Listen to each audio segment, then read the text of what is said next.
Strādājot pie šī darba, Stassis Lasis un Atlasijas okeāns, kas man pirmām kārtām nāk prātā, ir vārds ģimene. Stasi. Tēti!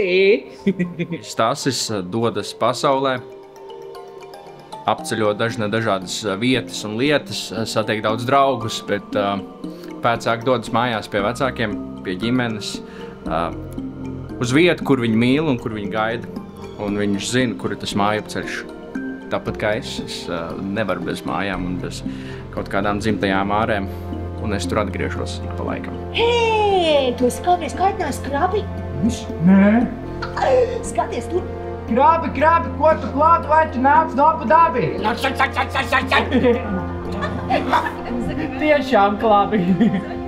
Šī ir jebkurā gadījumā man unikāla pieredze, jo es neesmu strādājis ar trosta lēlēm. Un, jāsāk pieredzināt rociņas, viņas mazliet gurst. Un tas ir nogurdinoši, un mēs principā visi izrādu vada tikai vienu šo tēlu, ja neskait pāris akmeņus.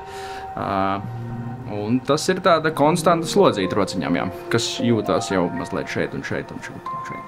Es tevi apēdīšu, un pēc tam es tevi apēdīšu. Turi muti aiz zobiem. Un tu arī. Šī izrāde būs piedzīvojums, tāds pieaugšanas stāsts, tāds ceļojums stāsts, kurā, man liekas, varēs doties līdzi ik viens, kas būs atnācis uz šo izrādi. Un iespējams pieaugt kopā ar šo mazo lasēnu, kas ir dzimis kādā no Latvijas upēm un mērojas tālo ceļu uz Atlasijas okeānu, kā viņš pats domā. Un tomēr nolēma atgriezties mājās pie savām saknēm.